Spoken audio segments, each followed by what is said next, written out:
ఆకాశంలో ఏడాదిలో 300 రోజులు మెరుపులే. అది ఎక్కడో మీకు తెలుసా? వర్షాకాలంలో ఉరుములు మెరుపులు రావడం సహజం. కానీ కాలంతో సంబంధం లేకుండా మెరుపుల విన్యాసం చూడాలంటే మాత్రం వెనెజులాకి వెళ్లాల్సిందే. అక్కడి మరకైబో సరస్సు దగ్గర ఏడాదిలో 300 రోజుల పాటు ఆకాశం మెరుస్తూ గర్జిస్తుంటుంది. సరస్సు ఉన్నంత మేర ఆకాశంలో మెరుపులు కనిపించినప్పటికీ కెటాటుంబో నది మరకైట్ సరస్సులోకి ప్రవహించే ముఖద్వారం దగ్గర మాత్రం వాటి విన్యాసం కళ్ళు మిరుమిట్లు గొలిపేలా ఉంటుందట. అది రాత్రో పగలో కూడా తెలియదన్నట్లుగా అక్కడ ఆకాశం తెల్లవార్లు అలా మెరుస్తూనే ఉంటుందట. మిగిలిన కాలాలతో పోలిస్తే అక్టోబర్ నెలలో మరీ ఎక్కువట. ఆ సమయంలో ఆకాశంలో ఎవరో బాణాసంచా కాలుస్తున్నట్లుగా ఆ ప్రాంతమంతా రంగుల వెలుగు పరచుకుంటుందట. నిమిషానికి 16 నుంచి 40 సార్ల చొప్పున దాదాపు 9 గంటల పాటు అక్కడ ఆకాశం అలా మెరుస్తుంటుందట.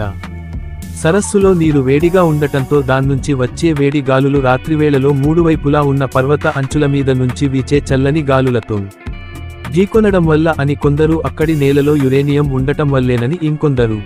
సరస్సు చుట్టూ ఉన్న చమురు నిక్షేపాల నుంచి వెలువడే మీథేన్ గాల్లో కలవడంతో ఆ ప్రాంతమంతా అస్థిరమైన వాతావరణం నెలకొంటుందని, దానివల్లే ఈ మెరుపుల నాట్యం అని మరికొందరు నిపుణులు ఊహిస్తున్నారే తప్ప ఇది అని ఖచ్చితంగా చెప్పలేకపోతున్నారు.